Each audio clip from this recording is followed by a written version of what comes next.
Sayyidina Abdullah bin Umar adalah orang yang paling banyak diam di masjid. Paling banyak diam di masjid. Entah karena dia memang cinta kepada Rasulullah, atau setiap kali dia ingin melakukan sesuatu yang terlintas adalah ibadah, makanya sering ke masjid.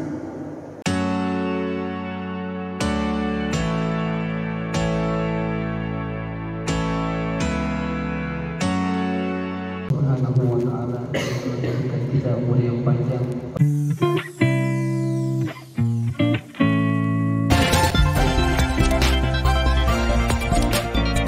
Umur yang panjang pada puasa kelima ini, semua diberikan nikmat sehat walafiat. Mudah-mudahan kita semua mendapatkan hidayah, taufik dan inayah daripada Allah Subhanahu wa ta'ala. Amin ya rabbal alamin. Pada hari ini kita akan membaca hadis yang ketiga, diriwayatkan daripada Sayyiduna Abdullah ibnu Umar radhiyallahu anhu. Jadi biasanya kalau kita mengucapin sahabat itu radhiyallahu anhu, tapi ini ada dua orang, Abdullah bin Umar ibnu Khattab radhiyallahu anhu. Kenapa? Karena kedua-duanya anak sama bapak, dua-duanya merupakan sahabat Nabi Muhammad sallallahu alaihi wasallam. Dan yang lebih canggih lagi yaitu Sayyidina Abu Bakar As-Siddiq radhiyallahu anhu. Kenapa? Karena 4 generasi. Yang pertama ayahnya Sayyidina Abu Bakar namanya Abu Quhafah. Yang kedua Abu Bakar As-Siddiq. Yang ketiga Abdurrahman. Abdurrahman ini anaknya Abu Bakar. Nah, kemudian cucunya Sayyidina Abu Bakar yaitu Muhammad, itu keempat-empatnya masuk dalam kategori sahabat. Kenapa? Karena dia melihat Rasulullah sallallahu alaihi wasallam, mendengarkan hadis Rasulullah sallallahu alaihi wasallam, dan ketika semasa hidup dengan Rasulullah sallallahu alaihi wasallam, keempat-empatnya masuk Islam. Jadi demikian. Abdullah bin Umar, kita bahas dulu siapa perawi hadis ini. Abdullah bin Umar itu sudah masuk Islam sejak di Mekah. Sejak dari Mekah tidak pernah sujud sekalipun kepada berhala. Sejak di Mekah tidak pernah melakukan maksiat, tidak pernah melakukan kekejian, tidak pernah melakukan hal-hal yang buruk. Kemudian ketika Rasulullah SAW hijrah ke kota Madinah, dia ikut hijrah bersama Nabi Muhammad SAW. Usianya pada saat itu 8 tahun. Ketika terjadi perang Badar, usia beliau 12 tahun. Ketika itu Rasulullah bilang, yang mau berangkat ke medan Badar siapa? Datanglah Abdullah ibnu Umar ke hadapan Nabi Muhammad SAW. Usianya 12 tahun. Dia, ya Rasulullah, saya mau jihad. Karena masih kecil, kemudian Rasulullah tolak. Ketika ditolak oleh Rasulullah SAW, dia menangis. Tahun berikutnya terjadi namanya setelah perang Badar, perang Uhud. Usianya 13 tahun. Izin lagi kepada baginda kita Nabi Muhammad untuk ikut perang. Ditolak lagi oleh baginda Rasulullah SAW. Kemudian pada saat pembebasan Khaybar, usianya sudah lebih daripada 16 tahun. Kemudian diizinkan untuk ikut bersama Legiun Islam, bersama tentara Islam, dan sejak itu tidak pernah absen untuk berjuang bersama baginda kita Nabi Muhammad SAW. Sayyidina Abdullah bin Umar adalah orang yang paling banyak diam di masjid. Paling banyak diam di masjid. Entah karena dia memang cinta kepada Rasulullah, atau setiap kali dia ingin melakukan sesuatu yang terlintas adalah ibadah, makanya sering ke masjid. Sebab pada saat itu masjid merupakan pusat daripada pemerintahan. Di masjid pusat daripada pengembelengan. Di masjid itulah madrasah Rasulullah SAW. Maka ketika tidur di masjid, dia mimpi dibawa oleh malaikat 2 orang. dihadapkan ke hadapan neraka. Dia melihat di neraka itu banyak orang-orang yang dia kenal. Kemudian dia beristi'adzah, a'udzubillahi minan nar. Saya berlindung daripada api neraka. Kemudian kata malaikat, ya Allah, kamu niscaya enggak pernah akan dilemparkan ke neraka. Maka setelah dia terbangun, dia cerita kepada saudarinya. Kebetulan dia punya saudari namanya Hafsah binti Umar ibn Khattab, adalah juga istri daripada baginda kita Nabi Muhammad SAW. Setelah diceritakan kepada Rasulullah apa yang dialami, yang dimimpikan oleh Abdullah bin Umar, kata Rasulullah, sesungguhnya sebaik-baiknya hamba Allah adalah Abdullah. Maksudnya Abdullah bin Umar. Seandainya tidak meninggalkan sholat malam. Setelah dikisahkan daripada Sayyidah Hafsah, kata Rasulullah, sebaik-baiknya hamba Allah adalah ente, asal ente tidak meninggalkan sholat malam. Maka sejak itu Abdullah ibnu Umar tidak pernah absen dalam mengerjakan tahajud. Yang kalau dia setiap malam tidurnya itu tidur bagaikan burung. Bagaimana burung tidurnya? Tidurnya tidur waktu jeda antara sholat.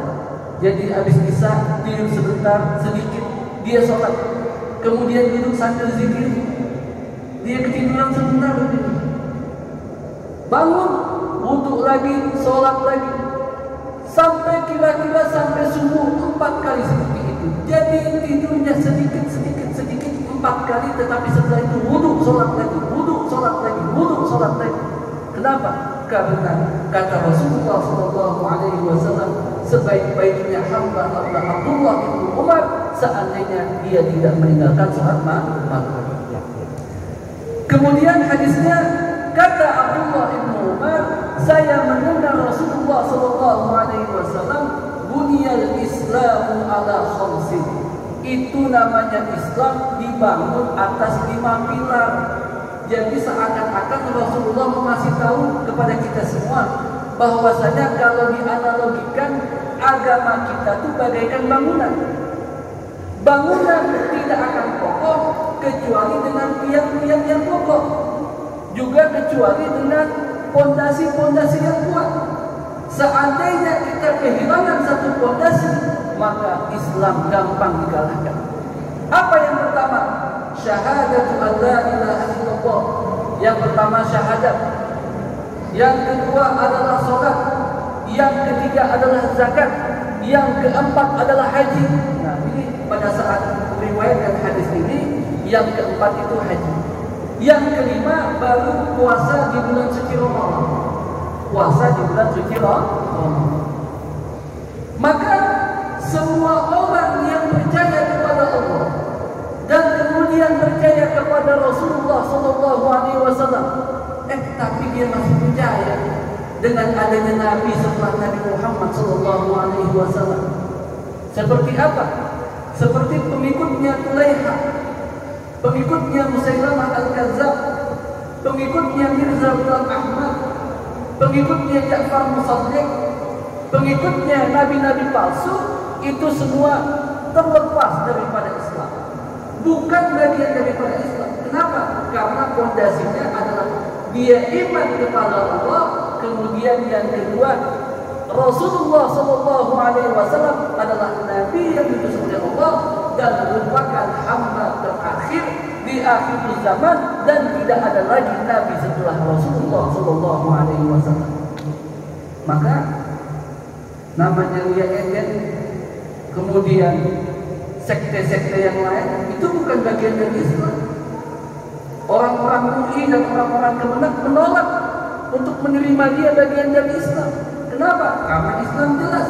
Pertama, antasyhadu an la ilaha illallah. Kemudian yang kedua, Muhammad Rasulullah SAW. Setelah itu habis. Tidak ada lagi Nabi setelah Nabi kita Muhammad SAW. Yang kedua, sholat. Itu orang Islam, karena sholat itu merupakan mi'rajul mukmin, tempat kita berhadapan dengan Allah Subhanahu wa Ta'ala. Mesti tahu Apa itu syarat sah sholat? Apa itu rukun sholat? Apa itu syarat wajib sholat? Kemudian sholat dibagi menjadi berbagai tingkatan. Ada namanya sholat sunnah, kemudian ada namanya sholat rawatib, kemudian ada namanya sholat wajib, dan lain-lain sebagainya. Yang mana dengan sholat ini kita bisa mengontrol diri kita, menjadikan aktivitas kita menjadi rapi, dan segala pekerjaan kita menjadi rapi. Seandainya kita rapi juga mengerjakan sholat, hadirin rahimahumullah. Coba kita sholat pada waktunya. Subuh kita bangun, habis bangun subuh jangan tidur lagi. Sebab apa? Kata Rasulullah, naumatus subhi turisul faqra. Namanya tidur habis subuh itu mewariskan kefakiran. Jangan tidur. Apalagi habis puasa, makanan masih segar di perut, kemudian kita tidur, bukan tambah sehat, tambah sakit kita. Nggak enak rasanya habis puasa, habis sahur tidur, nggak enak. Dengan begitu kita jadi sehat. Zuhur karena kita mengingat Allah Subhanahu wa Ta'ala. Setelah kita pulang dari masjid, kita lagi on fire lagi di kantor. Apa yang perlu dikerjakan? Kita kerjakan. Asar kita kembali mengingat Allah Subhanahu wa Ta'ala. Maghrib begitu juga, Isya begitu juga. Akhirnya orang yang mengerjakan sholat 5 waktu, dia akan merasakan hidupnya produktif dan juga akan merasakan kehidupan yang penuh dengan ketenangan, dan sekaligus dia tidak terburu-buru dalam mengambil keputusan. Karena apa? Karena karomahnya, karena wasilah daripada sholat 5 waktu yang diajarkan Rasulullah SAW. Yang ketiga, zakat. Ini karena kita tidak zakat, kita cuma terputus pada zakat apa? Zakat profesi. Kita nggak hitung namanya zakat apa tuh? Zakat tambang kita nggak hitung. Zakat apa lagi? Zakat sawit kita nggak hitung. Zakat apa lagi? Banyak zakat toko, zakat tijarah.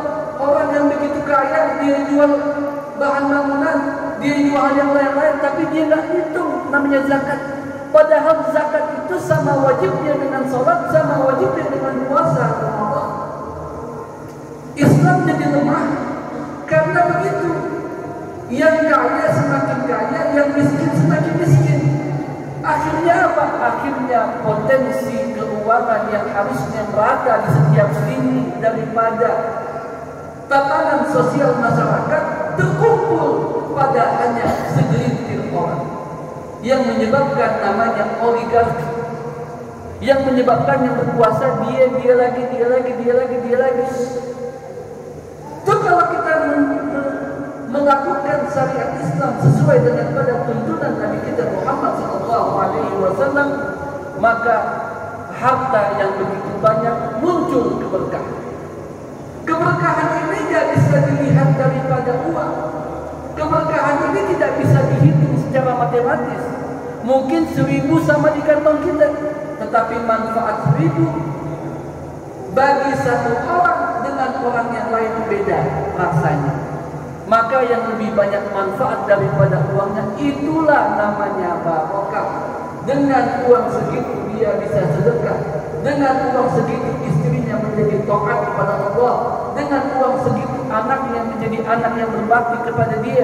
Dengan uang segitu, satu sisi orang tidak sedekah, satu sisi dia tidak zakat. Gajinya sama, cuma sedikit karena dia tidak bayar zakat, lebih sedikit karena dia tidak bayar zakat. Tetapi apa? Tidak barokah. Itu dia punya gaji. Akhirnya apa? Dia susah mengendalikan istrinya. Jangan-jangan minta begini, minta begitu. Apalagi mau menikah lagi susah. Kenapa? Istrinya tidak taat. Ini bercanda aja. Bercanda aja. Atau anaknya kita sekolahin tinggi-tinggi, S1, S2, mungkin sampai ke luar negeri. Tapi begitu pulang, tidak ada akhlaknya. Nggak ada namanya dia taat kepada orang tua. Itu namanya perbedaan antara rizki yang barokah dengan tidak barokah. Kadang nilainya sama, tapi manfaat dan orang yang merasakannya yang tidak barokah sedikit, tetapi yang barokah banyak. Sebab karena pada zakat. Yang keempat yaitu ibadah haji. Mudah-mudahan kita semua dipanggil di Baitullah. Amin ya rabbal alamin. Yang nggak punya duit, Allah berikan duit yang banyak. Amin. Yang udah haji, ditambah lagi hajinya. Amin. Ya mudah-mudahan kita semua bisa berjumpa dengan Ka'bah, mencium Hajarul Aswad, tawaf 7 kali di seputaran Ka'bah, naik dulu menginap di Musdalifah, naik ke Mina, dan kita sungguh nikmat, sungguh dahsyat daripada ibadah haji. Dan ketika kita semua melaksanakan ibadah haji, itu ada perasaan persaudaraan yang begitu kuat. Orang hitam, orang putih, yang pirang, yang bule, yang coklat, yang matanya biru, matanya hijau, yang matanya hitam, yang berjenggot, yang tidak berjenggot, yang besar, yang tidak besar, yang kecil, semuanya mengucapkan labbaik Allahumma labbaik, labbaik la syarika lak labbaik. Maka namanya penjajah Belanda paling takut kalau orang pulang haji. Sebab apa? Dia membawa satu semangat pan-Islamisme, semangat satu keutuhan daripada umatnya Rasulullah SAW. Itu haji itu. Dan Kiai Haji daripada Hadratus Syekh Hasyim Asy'ari ini, kemudian Kiai Haji Ahmad Dahlan, baru kemudian diangkat derajatnya oleh Allah Subhanahu wa taala, mendirikan 2 jamaiyah yang begitu mubarakah bagi umat Islam Indonesia. Kapan titik tolaknya? Kapan titik permulaannya? Kecuali kita sebut ketika beliau sampai di Mekah dan membawa semangat-semangat perubahan bagi agama dan bangsa Indonesia. Itu haji. Yang kelima, puasa. Kenapa disebut puasa? Karena puasa ini merupakan ibadah yang anugerah. Kita puasa durasinya pendek dibandingkan umat-umat yang lalu, durasinya panjang. Pak Praitno udah saya jelasin bagaimana puasanya umat Islam di awal-awal, yang kalau dia buka di waktu maghrib, imsaknya waktu isya. Itu sahabat-sahabat pertama dan umat-umat sebelumnya itu begitu puasanya. Jadi dia nahan lapar, nahan haus, nahan dahaga, nahan syahwat, mulai azan isya sampai berkumandang azan maghrib. Tetapi umatnya Rasulullah SAW mendapatkan keringanan. Apa keringanannya? Bukanya di waktu maghrib, imsaknya di waktu subuh, sehingga kita kuat menjalankan ibadah puasa sebaik-baiknya syariat adalah syariat Nabi kita Muhammad SAW. Nah, yang mau mulia, ada seorang kiai merupakan waliullah di Palembang, namanya Kiai Haji Zain Syukri. Dia cuma punya wasiat, kalau ente mau jadi alim cukup ente menguasai rukun Islam. Mau jadi alim cukup kuasai rukun Islam. Apa itu puasa? Apa makna puasa? Kapan bermula puasa? Bagaimana yang haid? Bagaimana yang sakit? Bagaimana yang qadha? Apa itu puasa sunnah? Bagaimana menjalankan puasa Syawal? Bagaimana menjalankan puasa Senin Kamis? Bolehkah namanya shaum qisar? Boleh nggak? Itu puasa. Haji, bagaimana kita mengambil miqat? Bagaimana kita mengucapkan niat? Bagaimana? Dan lain-lain sebagainya. Seluk-beluk Islam ada di 5 pilar ini. Maka orang yang mendapatkan derajat tinggi di sisi Allah Subhanahu wa taala tergantung bagaimana dia memahami 5 pilar daripada ajaran agama Islam. Semakin dia menguasai, diangkat derajatnya oleh Allah Subhanahu wa taala. Itu janji Allah. Itu janji Allah. Sebab Allah sudah firmankan di dalam Al-Qur'an, yarfa'illahu allazina amanu minkum wallazina utul ilma darajat. Allah angkat derajat sebagian dari kalian, dan juga Allah angkat derajat lebih tinggi orang-orang yang berilmu. Kenapa? Karena orang berilmu waris daripada baginda kita Nabi Muhammad sallallahu alaihi wasallam. Maka kita tugasnya gampang, cuman memahami apa itu syahadat, bagaimana syarat dan rukunnya, apa konsekuensi syahadat. Yang kedua, sholat jangan ditinggalkan. Yang kelima, puasa jangan ditinggalkan. Yang ketiga, puasa. Yang keempat, zakat tunaikan. Yang kelima, pergi haji jika mampu. Sama seperti hadis yang saya ucapkan kemarin.